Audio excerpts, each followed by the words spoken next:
You are listening to Leading the Factory Forward with your host, Lynn Friest.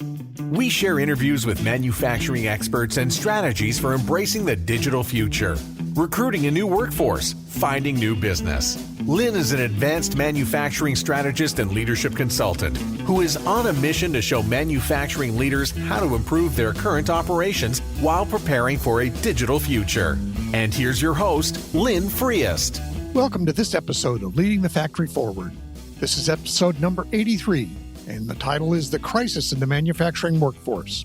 At Leading the Factory Forward, our goal is to help you create a compelling future for yourself, your teams, and your organization. I encourage you to visit my website and download the summary at the bottom of the podcast episode, and use that as a tool to capture notes as you explore the concepts in this episode. Or, to help you get started on your journey and to stay up to date on new episodes, please download the free worksheet, 3 Steps You Need for a More Productive Workday.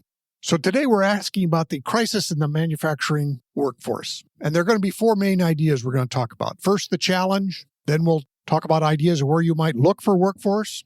Third will be some ideas on what you're going to be looking for as you're trying to find workforce. And then the 4th item will be, how do you retain the workers that you already have? So the challenge. It's an interesting time. We have high unemployment, and yet, as I talk to many manufacturers, they have plenty of work, but they can't find enough people. They're out there trying to find people wherever they can and are having a lot of difficulty doing it. And then, if they do hire them, in some cases I've heard a quote saying they hire 10 people and only 3 stay with them for a period of time.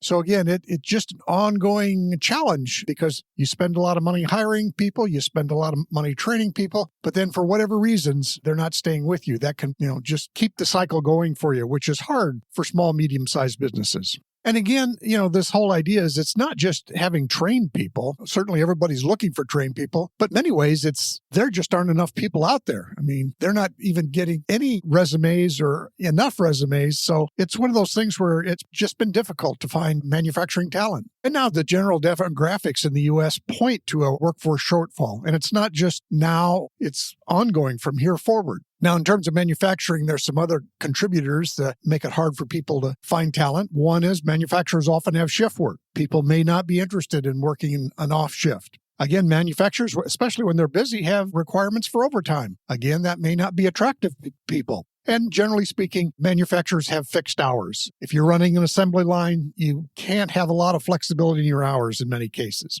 But that can be a problem when people need flexible hours. So these are not insurmountable issues, but they're there. So next, I'd like to just consider a few things of where you might look for talent. And I think really it's about expanding your search. Wherever you've looked in the past, you need to be thinking, where are other places that talent might exist out there? Now, obviously, you can go to schools, community colleges. Now, some of those things are longer plays. I mean, I know both schools and community colleges have apprenticeship programs, but sometimes they have part-time work programs too. So it might be that you could fit that in and have somebody work for you part-time while they complete their education and then be prepared to work full-time for you. Again, as far as new places for you to look for people, there's communities of faith and there are nonprofits, people you may not have talked to in the past, but could be very crucial as far as identifying new talent, diverse talent that you haven't even just considered before. Another group is the Safer Foundation. And what they do is they help people who have completed their sentences find new work opportunities. Again, you have to,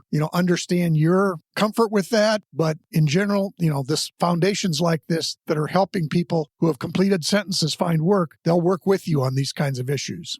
And certainly one of the well-known things is employee recommendations. So especially people that you've recently hired, do they have anybody else they know that might be interested?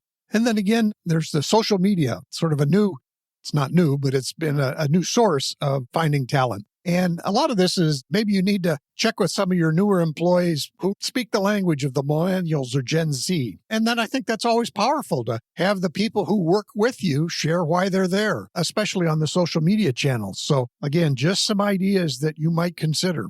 Then we might talk a little bit about what are you looking for as you do interview people or connect with them. I know some people have said that they're worried about previous employment when it shows a lot of multiple jobs. But I would suggest that you have to be cautious in that because many of these people have been in entry-level jobs. And in today's world, the entry-level jobs are very uncertain. So while there may be reasons why people left jobs or were let go from jobs, there also may just be that these jobs are very uncertain when they're first starting out. One of the things I noticed when we were hiring and trying to reach more people, a wider selection of the population, is look for the skills that people have that maybe come from a different occupation. So the example was we found that waiters and waitresses could do very well for us because they were used to remembering a list of things, the orders. They were used to being on their feet and working in a fast-paced environment. So some of those things, again, encourage you to look outside where you might have considered people. Another thing, when a person some time ago asked me about hiring people for really entry-level positions, I suggested look for people with curiosity, people who are willing to learn. And I think that's a good thing to look for no matter what, because whoever you hire, you're going to have to train, and whoever works with you now is probably going to have to upskill themselves. So this willingness to learn is probably a pretty important hiring characteristic no matter what.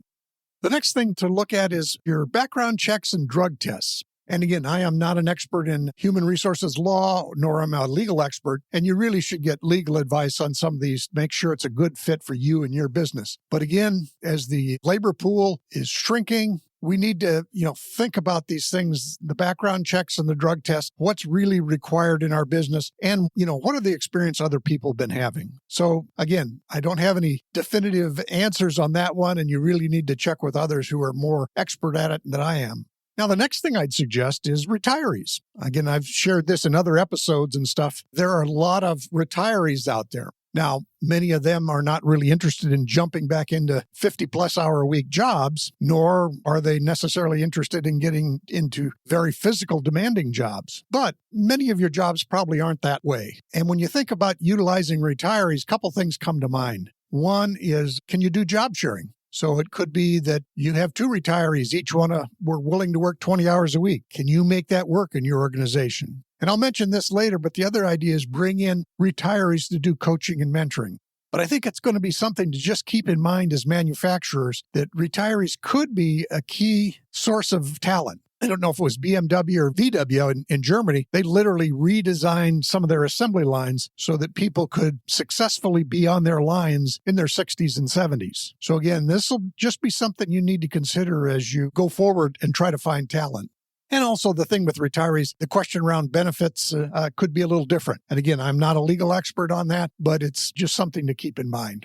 Now, the last thing I'd like to talk about is retaining the workers that you have hired and that are already with you. And as I mentioned earlier, some of the people had, anecdotally told me that they'd hire 10 people and only 3 stay at an extended period of time. But it's always easier to hold the people you've already selected than to go out and find new ones. So a couple of ideas we have here. One, try to build a connection with your new hires, however you want to do that, whether it's introducing them to their coworkers, whether it's you taking an interest in them, whatever it may be. Be intentional about building a connection with your new hires. Don't just set them out on the floor and say, have at it, those kinds of things. You may need to have a little more conversation with them.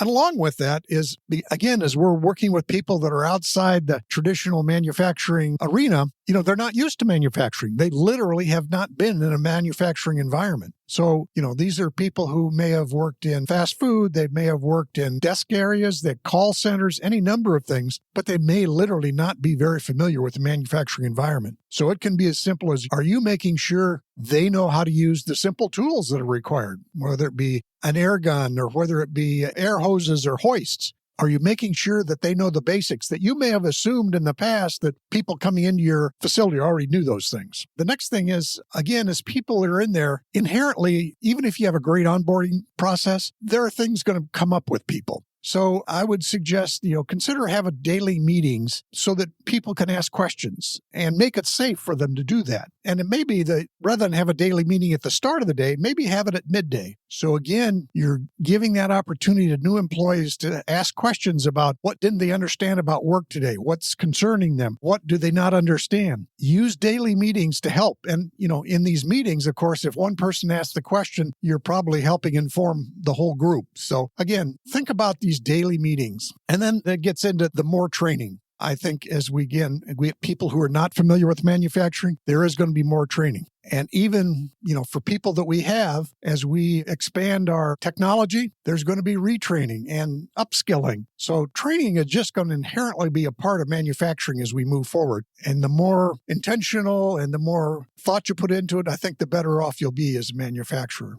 And here again, I get back to this piece of maybe bringing in retirees, not just to do the work, but to help all these new people learn the work. So you could maybe bring in a retiree for 2 hours a day just to walk the floor, coach and mentor new employees. And, those are the kinds of things that a retiree can bring. They've seen what happens. They've seen the exceptions. They've seen what happens when it goes wrong. That was often the case when I was working and we hired a lot of new people. They knew how to do the rote work, the work that was specified, but they didn't know how to recover when something went wrong. Again, having these retirees around might be able to help people learn how to recover from those unplanned events that can happen in any manufacturing environment. Another thing that, is more a long-term play, but let people know what the benefits are for working with you. Now, in some cases, I would suggest that they may be less interested in healthcare or retirement benefits, although healthcare, it's a bigger issue today. But again, if they're young and healthy, it just may not be as big an issue. On the other hand, the fact that you offer a paid time off, that may be very attractive to them. So just think about your benefits. Not that you should adjust them or change them. Just maybe how do you emphasize the benefits of working with you, the benefits of working with the colleagues and stuff like that. So, and the final idea that I know when I was working, we tried out a couple times is connect with their families. If you've hired in a bunch of new people, you might offer an open house or something like that for the family to come in and see where's the person from their family working at. Because again, it builds on that connection. Why are we here? Here's what we offer, those kinds of things. So it's an opportunity to help the whole family support the employee that you've hired.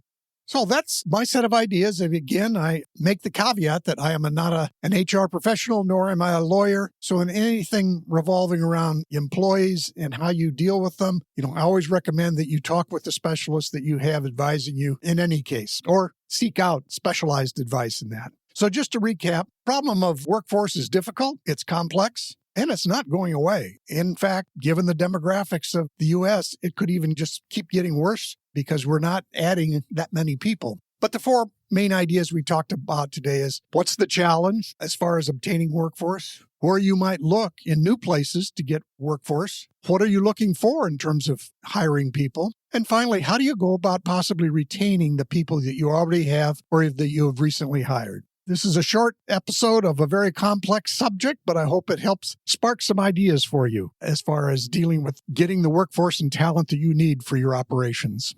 So what's up next?